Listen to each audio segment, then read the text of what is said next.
I'm going to talk about the difference between likes and views and zaps and those kind of things a lot. So anyway, I'm Gigi. You all know me by now. That's my online avatar as of today, and that's my online handle, so to speak. So that used to be my Twitter handle, and well, I was kind of addicted to Twitter for a long, long time. So that's an old tweet of mine, January 2022. Protocols, not platforms, bullish on Nostr. And so I used to tweet stuff like this all the time. And so I had very high hopes for Nostr early on. And that was, like 3 years ago now, a little over 3 years ago now. And my Twitter account doesn't exist anymore. So I wasn't deplatformed. I was one of the lucky ones. I deleted it out of my own volition, out of my own free will. But what's interesting about deleting your platform account is like all the stuff you put there is also gone. So this tweet is gone. You can't see it anymore. You have to trust me that I actually wrote this, and I took a screenshot and so on. Like I have my Twitter archive and all those kind of things. But you can't prove that I ever wrote this. Like it's like a trust me bro kind of situation. And so with all that in mind, I mean, you guys already know where I'm going with this, because like a lot of things have changed in the last 3 years, but as much as things change, they also stay the same. So that's still my online handle, but that's just the Nostr handle now. So I'm very lucky that my handle is also my domain and all those kind of things. And you can type this into any Nostr client, and it will resolve to my npub. And that's very, very different from the platform username that I had. So that's a cryptographic identity. And the thing about cryptographic identities is like they're not given to you. You can take them yourself. And with all the things that you actually take yourself, it's a different situation. When you are handed something, like the person can decide to not hand it to you. If you actually take something from the universe, you have to protect and defend it. And so that's kind of the main difference between those two things in some sense.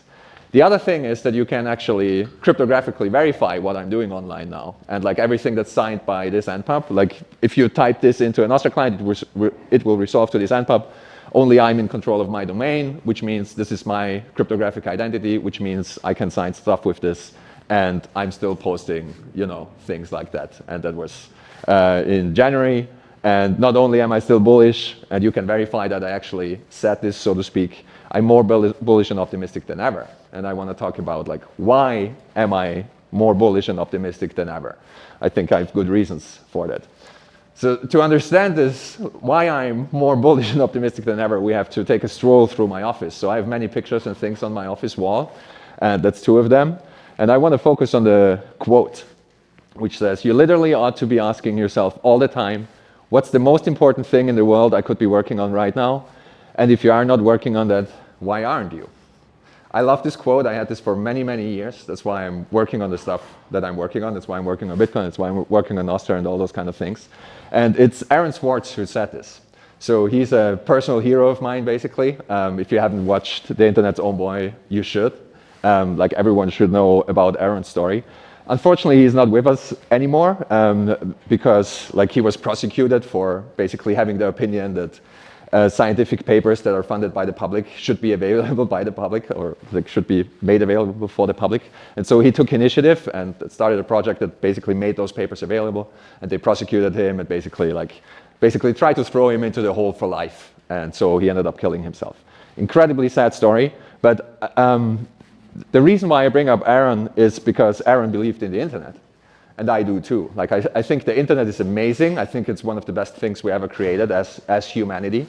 But I also think that right now the internet is kind of turning in a wrong way in some sense. And I think all the people that are working on Nostr, they are trying to kind of push the needle so that it's not going to be digital dystopia and gulags forever, basically. And so Aaron, not only did Aaron believe in the internet, Aaron believed in a free and open internet. And I think all the things that we do on the Nostr side are aligned with basically Aaron's vision of the internet, where it's like the stuff should be free and open. It should be kind of a public infrastructure that people can just use.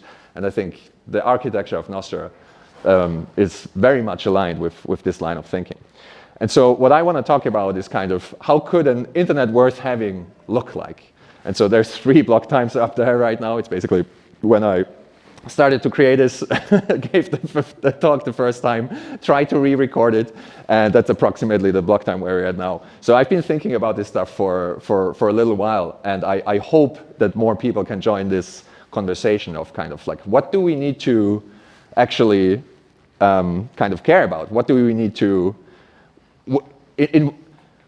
what should we aim at if we think about rebuilding the internet in some sense? Like, what did we learn from the first iteration of the internet, and what did we learn from the current iteration of the platforms, and how could it look like in a kind of perfect world? And like, let's like kind of aim for that. So I want to hit you guys with another quote. It's kind of rephrasing what Aaron said. Ask yourself, are you spending your time on the right things? And Randy Pausch said this in the last lecture. I highly recommend watching this lecture as well. Randy, unfortunately, is also not with us anymore. He died of cancer, and the reason why the lecture is called the last lecture is because he knew that he was dying of cancer. He knew he only had a couple of months left.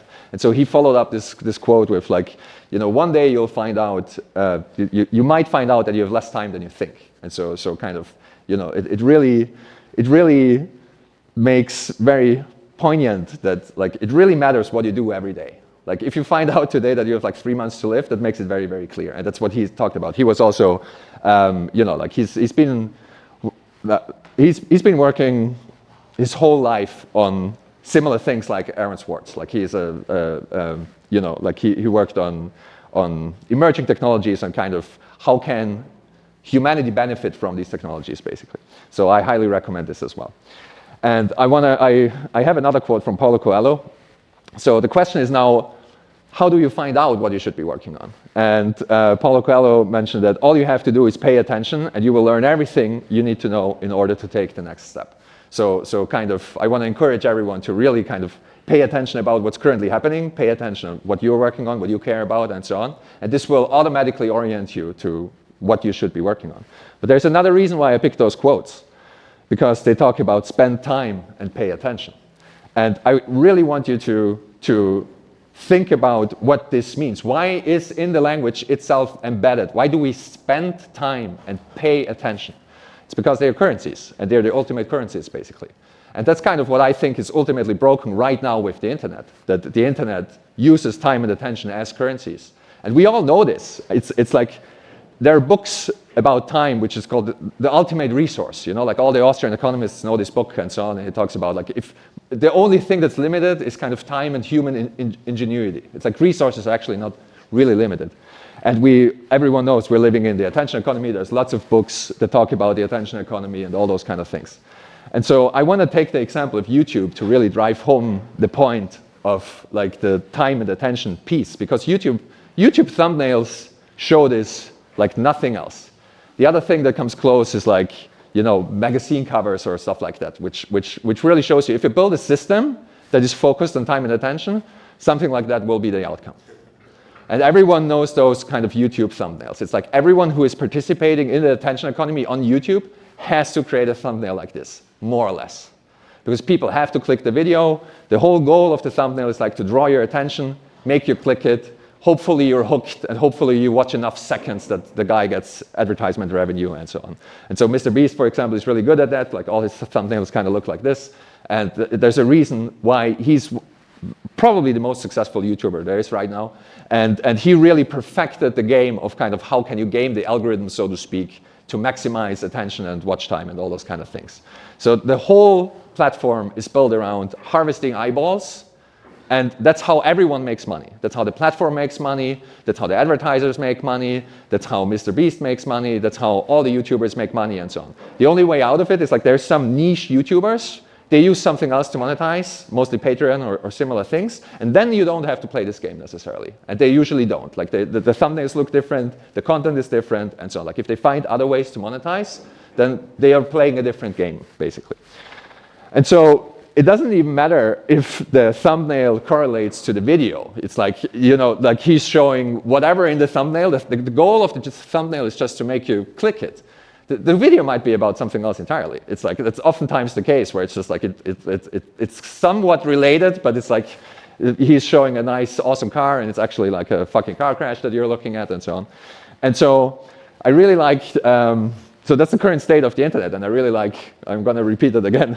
Kelly had a talk once, which was called "The Internet is Fucked," and I massively agree with that. So all of the internet, I think, works like that. All of when people talk about the internet, they talk about big platforms, they talk about, Twitter, Instagram, TikTok, YouTube, all those kind of things. That's the internet for for better or worse right now. And everything works like this. And basically, the internet is in the business of harvesting your time and attention, harvesting your eyeballs and brain cycles. And one of the best ways to do it is to produce car crashes. And my definition of a car crash is something you actually don't want to see, something you're actually not that interested in, something that you don't set out to see. But if you're on the highway and there's a burning car at the side of the road, you're going to slow down, you're going to look at it, you're going to be very interested. It basically hooks into your brain, and you can't help but look at it. You cannot help but look at it. No one is immune from that. And every single platform has a different form of car crash. It's like on Twitter, it might be, a political discussion or whatever. It's like engagement bait, basically. On Instagram or something that's geared more to the visual side, it might be beautiful women and beautiful beaches and all those kind of things. And it's just you can't help but look at it, depending on who you are and what you're interested in, it will find out what hooks you. And of course, TikTok perfected that, where it's just it's just focused on harvesting your eyeballs. And it's you'll look into the thing and it will know immediately what you find interesting. It will give you more of that, or not even interesting. It's it caters to your lowest self in some sense. So it's fast food for the mind. It literally is like that. And so what I think happened is basically the internet had to figure out how to monetize itself. So there is no native money in the internet. It's actually hard to monetize stuff online. It's the usual things that we use don't work. And so what I think happened is the internet figured out how to do this over the last 20 years. That's why all the platforms converge on the same thing. And so the interaction got less and less conscious over time. It's we started with blogs and it took a lot of effort to communicate and have some resemblance of social communication online. You had to self-host your blog, you had to write comments in forums and so on. There were no fancy algorithms. You had to put in a lot of work. It was a high consciousness event to actually participate. And then it got less and less conscious over time with reblogs and then the retweets, and then the Facebook invented the like, and the like turned into the heart, and now that's the default now. It's the default way of liking things. And now the end, again, the end game is TikTok. That's why everything is devolving into a TikTok style of kind of harvesting your attention. It's all kind of short videos that are super salient to you. You can't help but look at it. It's only 8 seconds, so you're going to look at it, and then you're going to scroll to the next one, and so on and so forth. So the trick was make the interaction less conscious. You'll get more dollars over time, basically. And all the platforms figured this out in one way or another. So if you have to monetize time and attention, that's kind of the winning strategy. It's make it as passive as possible, make it as addictive as possible. You're basically building slot machines for the mind that harvest your brain cycles and that harvest your eyeballs. That's what has been happening over the last 10, 15 years. And now TikTok perfected that, basically. And they're running laps around everyone else, and everyone else has to catch up. And my prediction is that most platforms will devolve into TikTok, given enough time, basically. So, as you guys all know, come 2009, something massively shifted in the world of money. And we have the little tilt. And I'm obviously talking about Bitcoin. And as Bitcoiners like to say, Bitcoin fixes this, obviously. And I think especially the introduction of SAPs changes this whole dynamic drastically. So I think we still don't really know what SAPs are. It's still very much underutilized, I think. Nostr is 200 people. We don't have a large crowd using this stuff and thinking about this stuff. And we are in the process of figuring out what SAPs really are. And the thing that I like about SAPs is it's actually a high consciousness event. You're not sapping willy-nilly, even if it's 1 sat or 20 sats and so on. It's it works very differently. It works very differently than just watching a video and you getting hooked and so on. You're just not, SAPs just work differently. I know this from experience. By being Nostr only for 2 years plus, I choose my SAPs very, very carefully. And I think the Podcasting 2.0 crowd, for example, knows this as well. It's like what gets boosted and what doesn't, and how do people boost, which is the Podcasting 2.0 version of SAPS, basically. It's like, and there's numerology plays a part. It's like a different communication channel, and it's a different value signal. And it's something that you can't fake. And it's something that's also actually scarce, but it's different. It has a different kind of scarcity than time and attention. Time and attention are terrible currencies because you cannot stack them. You cannot save time and attention. You just have a limited amount, and you don't have capital formation when it comes to time and attention. But you can sap someone like an insane amount all at once. I can't give you like an insane amount of attention all at once that I saved up over 2 months, and the same for time. That's why they are terrible currencies in like an actual large-scale system. And that's why I think all of the internet is basically currently, right now, parasitic on humanity. It really is. It's like it steals our time and attention because it needs to monetize itself. And it's fucking terrible. So I hope that with the stuff that we are cooking up right now on the Nostr side and with SAPS and integrating all these, like integrating different signals in this social fabric, I hope that we can reverse this trend. And kind of the one thing I want you to remember, the one-liner is basically, it's like you wouldn't step a car crash. And like you actually wouldn't. And we see this on Nostr. No one is sapping porn. There's lots of porn on Nostr. Zero saps. In large part, I think, also because the saps are public. But you get my drift. It's like you usually, like porn is also one of those things where it's just like, you don't set out to see porn, and it's like, it's the hypersexualization of the internet. Like, no one really actually likes that in some sense, you know? It's a distraction in many ways. Just like political discourse on Twitter. It's a distraction. It's like no one likes to get caught up in like a flame war and all those kind of things. But anyway, like you wouldn't zap a car crash. I really do believe that. And so I think if we integrate like SAPS as a signal into those systems, lots of those car crashes go away. I think that's why Nostr feels so different than Twitter, and it did from the get-go, kind of. It's like there's a different kind of discourse, there's a different vibe, there's different content that matters. Like engagement farming on Nostr doesn't work. It just doesn't work. All the influencers hate it. Like it's a very wild thing, and you're not really in control of the conversation. You can't really delete stuff. You can't really block people. All those kind of things. And if the name of the game is engagement farming, and you're really good at that, you're gonna hate Nostr because it's not suited for that. It's a different kind of thing. So my kind of thesis is that with the introduction of SAPS and those high-value signals and those kind of things, like if we do this right, I hope we can return to like a more conscious interaction, and I think also kind of more conscious interaction with each other, with the platforms, with the internet itself, all those kind of things. And I also think that you actually can make more money with it. I really do believe that. I don't think that the end game is like harvesting eyeballs and brain cycles. Like I really think Patronage shows this, for example. Like the greatest art that we have in humanity was created by artists that just focused on their craft, and they had like 1 or 2 patrons, and that's it. You don't need to harvest the eyeballs and the brain cycles of 1 billion people to create something great. It's just like you can be way more selective, way more specialized, direct kind of the value flows in a way smarter way. And I hope that we're going to see that. I think we're seeing that already, but it's like too early to tell almost. So anyway, the thing about integrating money into the whole system is that Nostr makes it really easy to vote with your wallet. And we know that people vote very differently when you ask them what do they want to do and what they want to see, and what are they going to buy. It's like, you know, people will claim they only buy the best organically produced meat or whatever. And if they're actually in the supermarket with their wallet in hand, they're going to buy the cheapest chicken that there is, you know, like those kind of things. And but more than that, like I think the awesome thing about Nostr is that it also allows you to vote with your feet. And we don't see this online right now. So that's those 2 things, if you talk to people on the like political sphere, it's the most powerful vote that you have. Vote with your wallet and vote with your feet. And we didn't really have that on the internet. We really didn't. I think now we have it. By vote with your feet on the Nostr side is what I mean is like you can switch your client at like no cost. You can switch your relays at no cost. If you don't like it somewhere in the Nostr world, you can go somewhere else. You can't do this with all the platforms. You can't just leave YouTube, pack up and leave and build your, because everything's going to be gone. Like I said in the beginning, I deleted my Twitter account, everything is gone. All my data is gone. All the stuff I produced over like 15 years is gone.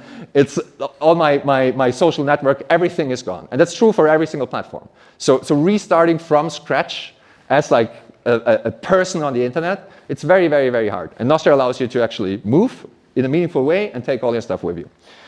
I think Nostr also allows you to tell the truth. It's what I showed in the beginning with the green check marks. It's like you actually can speak your truth and no one can stop you from it. And it's also you can cryptographically verify that this person said it. No one can stop you from voicing your opinion on Nostr. And I think the other thing that's important is like you can follow whoever you want. You can literally follow your heart on Nostr. It's like that's also not true in the closed system world of the platforms. It's like lots of people wanted to follow Alex Jones and they couldn't anymore, and all those kind of things. And I think we know all this from the real world, so to speak, from the real world of meat space, where we talk about freedom of speech, freedom of assembly, financial freedom, and freedom of movement. Like we cherish these freedoms like nothing else. It's super, super important to us. And we never had it really in cyberspace. We really haven't. It's like the technical barrier was so insanely high to self-host absolutely everything and all those kind of things. And I think that's what Nostr really changes. I think we can lower the barrier to entry to have these freedoms in a massive, massive way. And so obviously what I'm talking about here is like speech, community, money, and identity in cyberspace. And I think everyone should know by now, and the HRF did a great job of that, like talking about money, like Bitcoin is money that dictators can't stop. I think it's an awesome narrative to focus on because it really drives home the point, like how important this part is. And so I want to, in the last couple of minutes, I want to focus on identity. And identity that dictators can't stop. Because that's also, it's a very underappreciated part of Nostr. And most of the people in the identity space, I think, are still very much misguided because most of the other alternative systems, they give you an identity. And it's just you have a different authority. Like Mastodon, for example, showed this clearly. On Mastodon, you didn't have one king. Like right now, it's King Elon of Twitter. You had like 1,000 kings. But if the king doesn't like you, you're still completely wrecked and you have to restart from scratch and he can nuke your identity and so on. So it wasn't really transferable. And that's, I think, what we see also now in the DID space and so on, where you have multiple authorities that kind of give you your identity and bless you with their, like authority that they have and so on. And so I think the identity part is insanely important because everything builds up from there. Identity is at the bottom, and from identity, you get actually money, you get community, and you get speech on the Nostr side. And so just to kind of close it all out, I want to encourage absolutely everyone to just, explore the world of cryptographic identities. Like, you have to take and defend your identity, like I said in the beginning. Like, you're not assigned an identity, so it's actually a little bit of work. It takes a little bit of responsibility. Nothing comes for free, especially freedom doesn't come for free.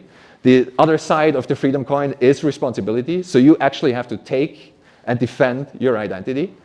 And so what I hope is going to happen, that more and more people are going to explore this cryptographic universe, like this cryptographic part of cyberspace, create their cryptographic identities, leave their permission slip platform usernames behind, because that's what they are.